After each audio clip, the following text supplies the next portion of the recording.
Hey guys, it's Caleb with White Metal Games. Today's Patreon video is a client-only video. This is a model where you're building for a client, so just to be clear, this is not a raffle model. You cannot win this model, but if you're one of our high-level subscribers, you can commission this model on commission. It's no problem at all. We're building this as a client-only product, but totally replicatable. So on this video, we're going to be building a Land Raider Ares.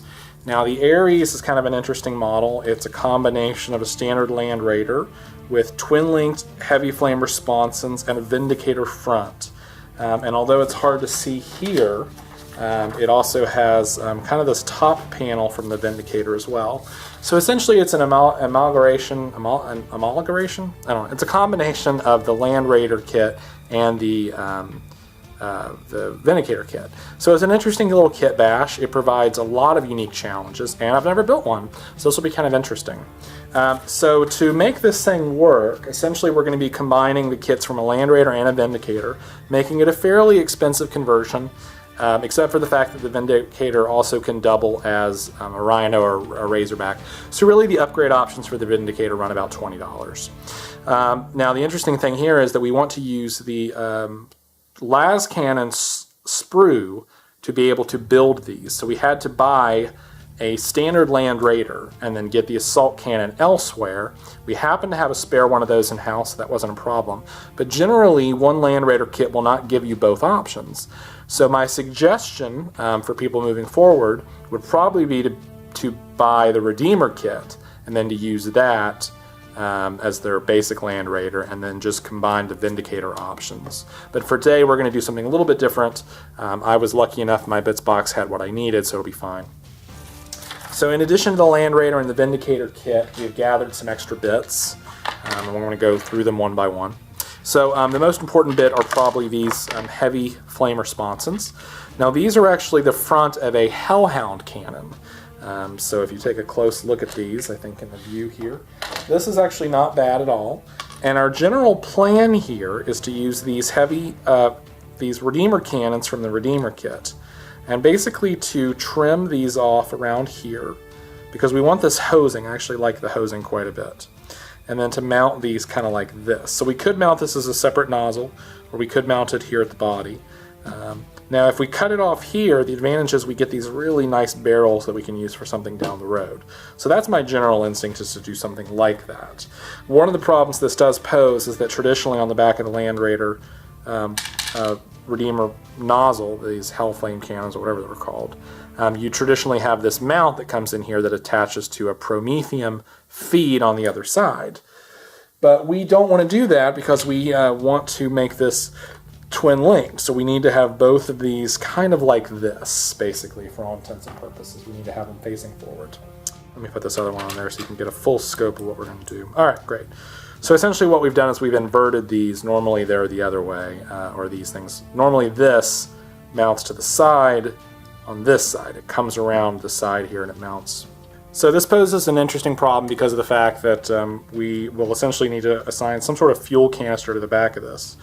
So my instinct is to basically take these and to kind of put them together, and then saw these in half, and what I'll get is a canister that is flat on one side and rounded on three, and then I'll be able to attach it to the back like a fuel canister. And that'll be fine. Then I'll just cap it off with some sort of cap to be determined, and that should be enough. So that's my basic plan of attack for now, certainly for the side sponsons. One of the other problems posed by this particular model is the fact that the front of the model has a Vindicator cannon, which you can't see here, but basically this is the place where it rests, and then this is roughly the size of the Land Raider door. So you can see it's about the same size, give or take. It's not perfectly the same size. These are obviously what normally rest on the sides of the model for the Rhino. A Rhino's about that big. So this is probably some sort of like mount for the, what do you call those things? For the dozer blade. So this is important. We actually do need these, but we may have to relocate these somewhere else on the model. I'm not 100% for sure yet. I think that with this particular build, I'm not entirely for sure exactly how to do it. I do know the basic Land Raider chassis is going to stay the same, and I do know the front won't have a door. So I know I can take these away without any worry. So I think the first thing I'm going to do is just build some things in sub-assembly, and then start from there. So yeah, let's give it a go.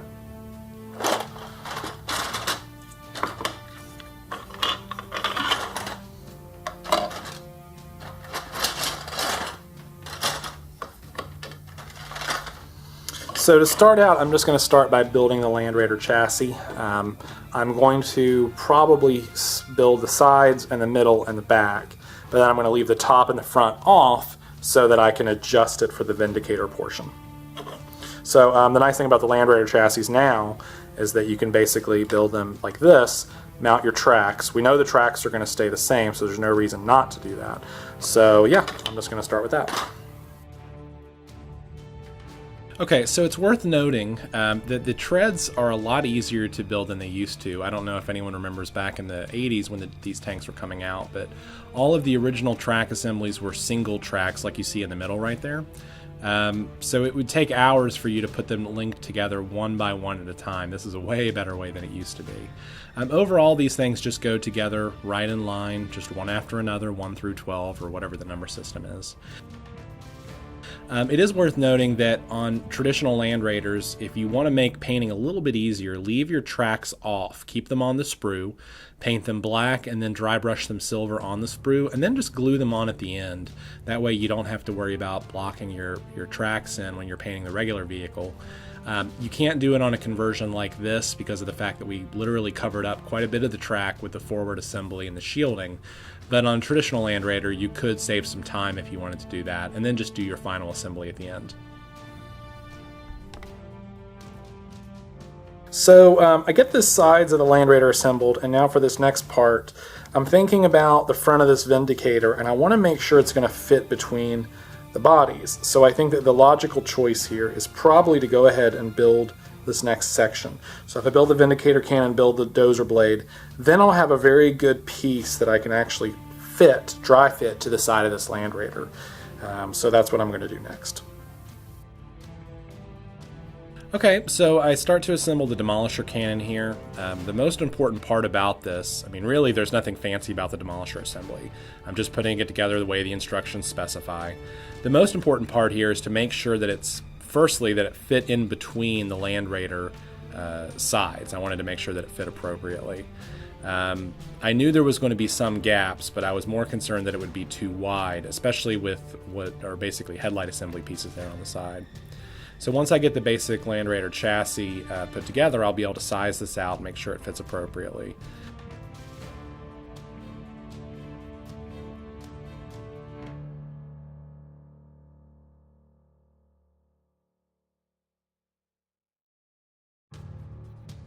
Okay, so here I'm putting on the main hull piece, just the front piece, and as you can already see, it is a little bit wide here, so I dry fret the top piece there, just to sort of distinguish whether or not it's all going to fit in there.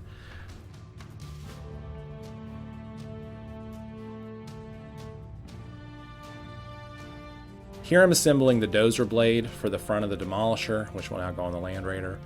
And I'm going to learn pretty quickly that this isn't quite wide enough for the Land Raider. I end up attaching it to the front treads there, which essentially becomes invisible once we mount the forward a blade of armor.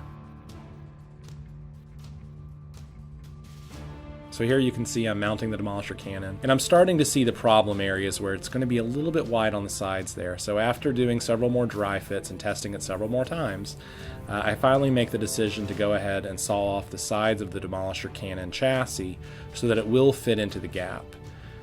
Essentially what I'm doing here is I'm going to use the forward door now as just a support structure. And I'm going to use the Demolisher cannon basically on top of that, kind of wedge it into shape. So I completely remove the side pieces here, scraping them off for any sort of stray flash or whatever. And basically it fits into place pretty well at this point. Now you can see there that there's a bit of a flange coming up over the top.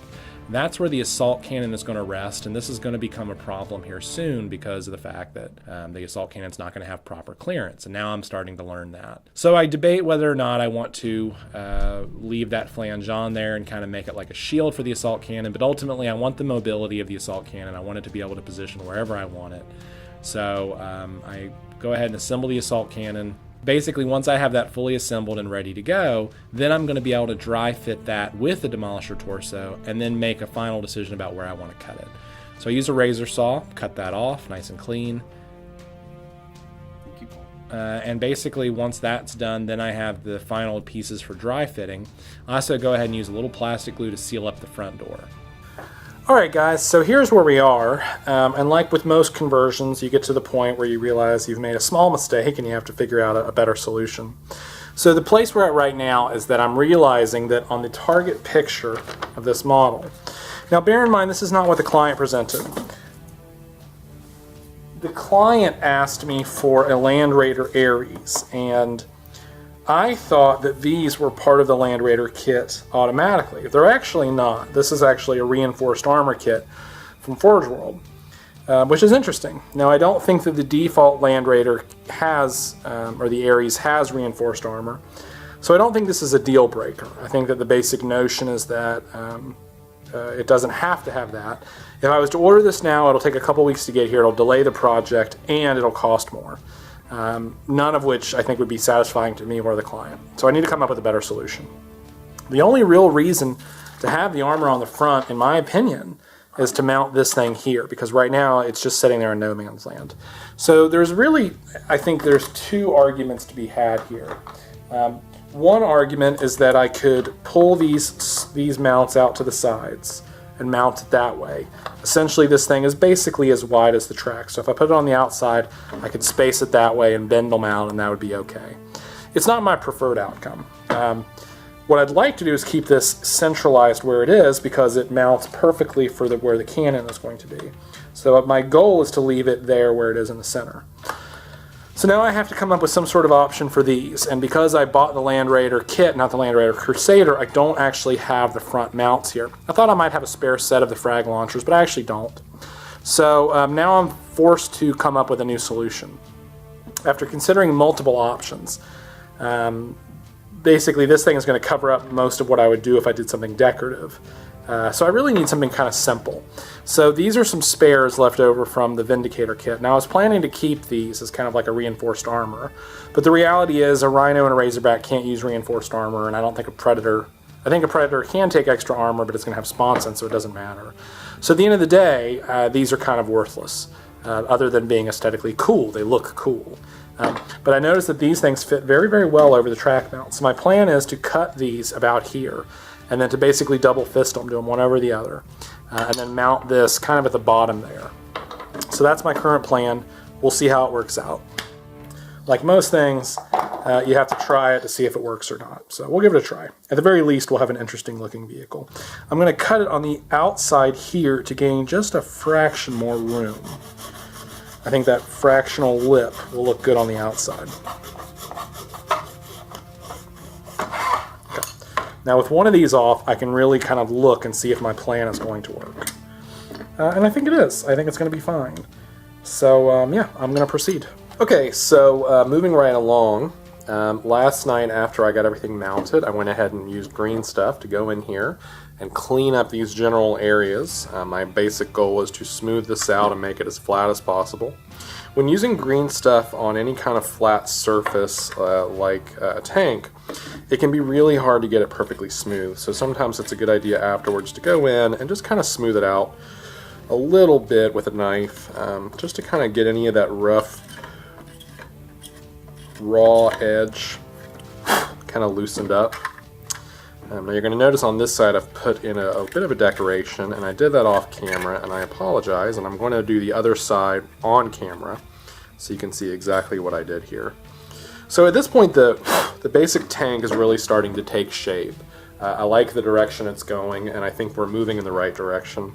Honestly, the hard part of the conversion is really over now, so now it's really about just doing some very basic, simple work.